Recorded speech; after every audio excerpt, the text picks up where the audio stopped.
베드로의 순회 전도에 대한 말씀입니다.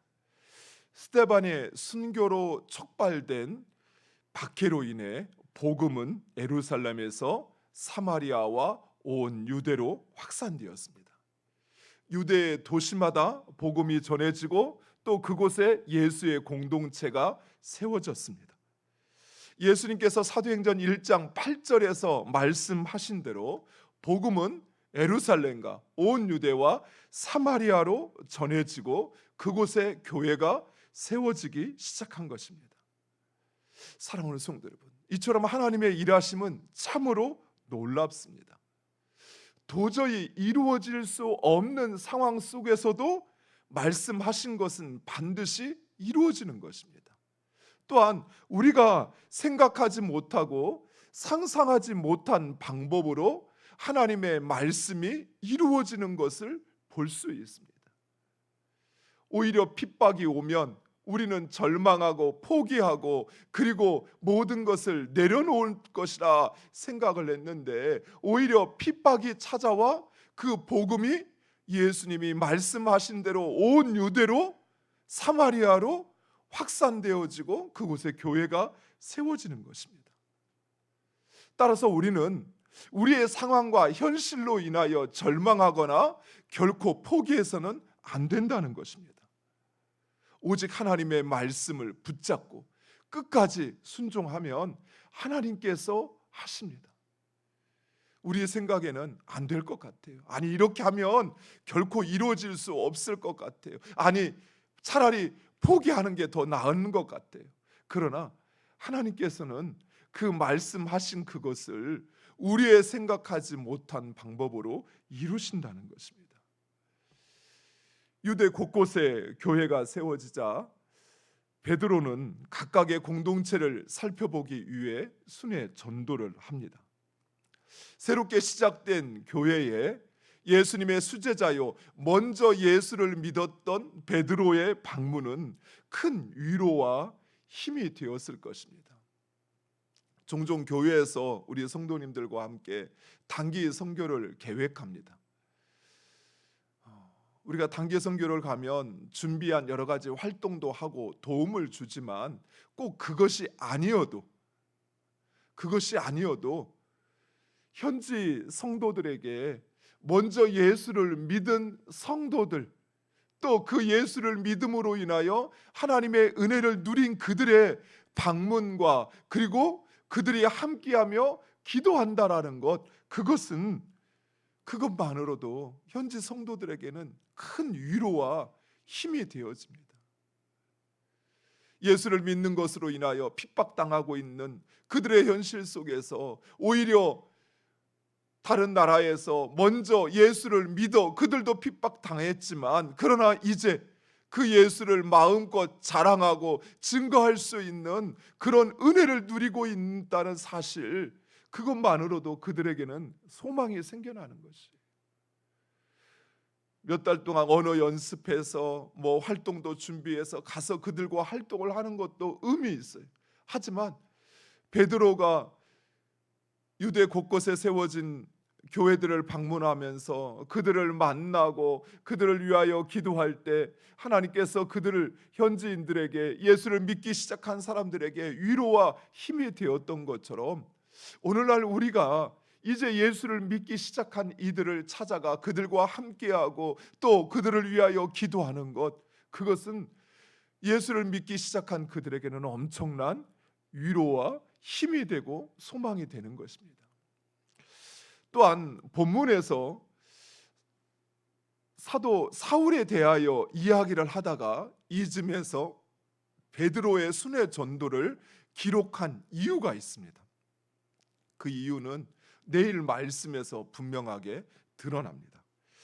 베드로는 유대 땅 사방을 두루 다니다가 마침 루다라는 곳에 이르게 됩니다. 이 루다는 구약시대 베냐민 지파의 땅이었던 샤론 평야지대에 있는 한 마을이었습니다.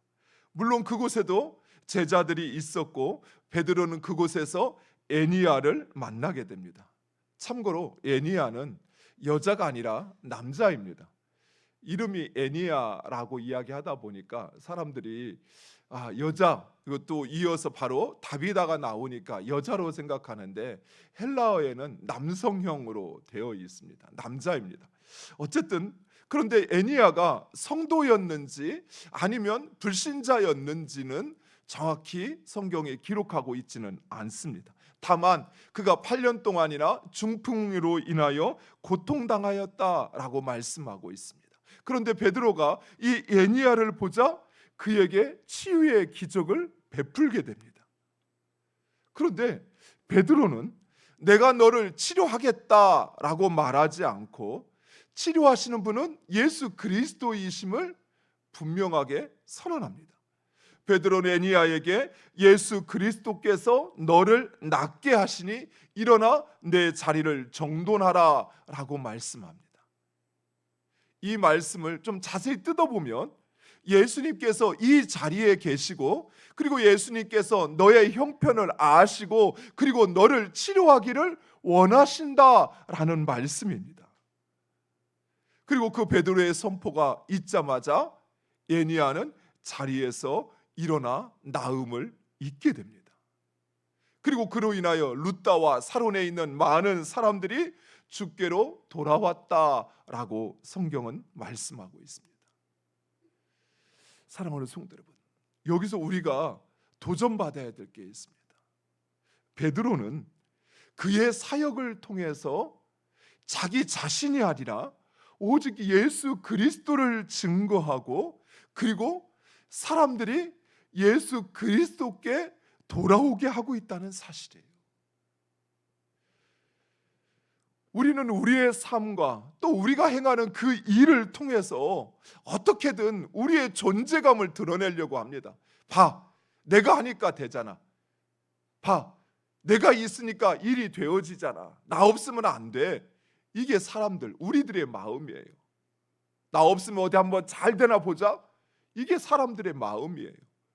그런데 베드로는 자기 자신을 드러내거나 또는 자기 자신에게 사람들의 마음이 시선이 집중되게 하는 것이 아니라 오히려 정말 8년 동안이나 중풍으로 누워있던 8년 정도 됐으면 이제 포기해도 되잖아요. 그렇죠? 더 이상 가망이 없다. 그 8년 동안 얼마나 많은 예를 쓰고 나으려고 했겠습니까? 약도 먹었을 거고 재활 치료도 했을 것이고 또 굿도 했을 것이고 이런저런 사람들 다 불러서 좋다는 거 다 해봤지 않겠습니까? 그런데 그 사람을 말 한마디로 낫게 했으면 사람들이 저 사람 누구야? 저 사람이 바로 우리의 구원자야 또는 신이야 이렇게 그들의 마음이 베드로에게 향할 텐데 베드로는 오직 예수 그리스도 자신이 아니라 예수 그리스도께서 원하시고 예수 그리스도께서 행하신다라고 하는 거, 그래서 사람들의 마음이 자신이 아니라 예수 그리스도께 향하고 있다는 사실이에요. 사랑하는 성도 여러분, 우리의 삶과 우리가 행하는 일의 목적이 무엇입니까? 내가 어떤 존재인가, 나의 가치를 증명하는 것, 그것은 세상의 방식이에요. 그러나 우리 그리스도인들이 해야 될 것, 우리 그리스도인의 삶의 목적, 우리가 행하는 그 모든 것의 목적은 바로 예수 그리스도이십니다. 나를 통해서 예수 그리스도가 드러나야 돼요. 나를 통해 내가 하는 일을 통해서 사람들이 내가 아니라 예수 그리스도, 그분은 도대체 누구이기에 저 사람을 통하여 저 일을 행하실까라고 하는 것이 사람들의 마음에 심기워져야 한다는 것입니다.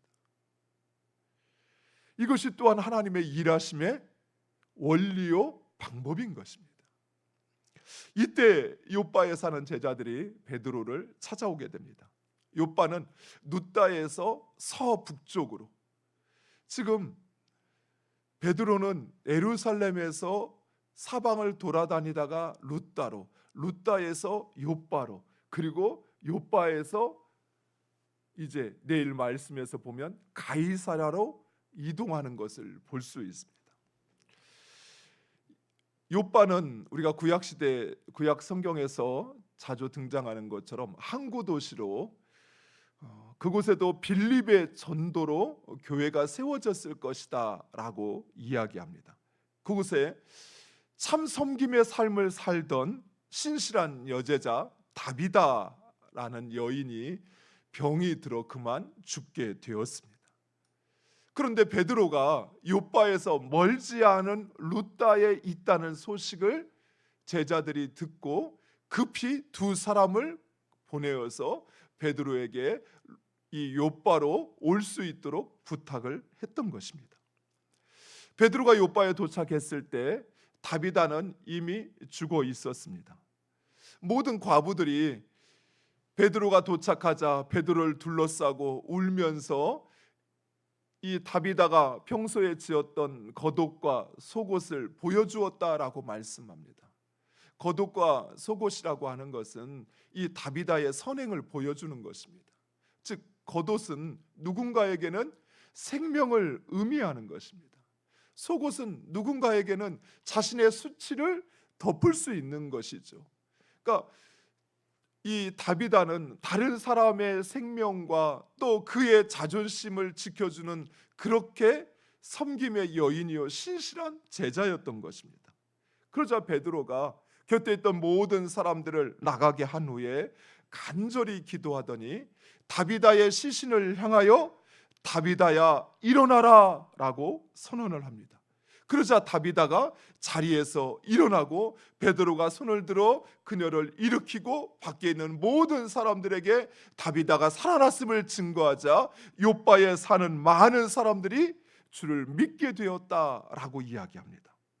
그런데 이 장면을 자세히 보면 재미있는 게 있습니다. 오늘 본문에 다비다라 이야기하면서 그 이름을 번역하면 도르가라라고 이야기합니다.